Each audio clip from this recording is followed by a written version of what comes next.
नमस्कार गाइज, पहिला यो भिडियो हेरौँ है त। म जस्तो खतरा नि कलाकारितामा कोही पनि छैन, मैले त्यो ठोकेर भन्न सक्छु। जुन बेला त खेलाउँथे धुलो, त्यो बेला म खेलाउँथे धुलो। मेरो अघि बच्चा होस् भाइ, कुरा नगर त ठुलो ठुलो। हाम्रो नेपालको चेलीले एउटा गीत गाउँदाखेरि सबैले नराम्रो सोचेर हैन, नराम्रो सोचेर नेगेटिभ उसमा लिएर हैन, पोजिटिभमा लिनुपर्छ के।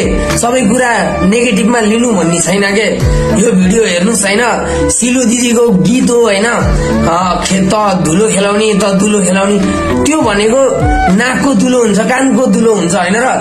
हामीहरूको सोच चाहिँ नेगेटिभ भएर यसको सोच चाहिँ पोजिटिभ भएर यो मान्छे राम्रो, यो राम्रो, यसको गीत राम्रो, मादर चोट। अनि फेरि यसको गाउँमा यो नाक र कानको धुलो चाहिँ खेलाउँछन् अरे। फर्स्ट टाइममा सुनेको नाक कानको धुलो खेलाउने चाहिँ। सुन भाइ, गीत भन्दा एक्सपिरियन्स तेरो थोप्राको बढी। घोडा भन्दै भिडियो बनाउँछस् अरे त भैँसीको माथि चढी हैन।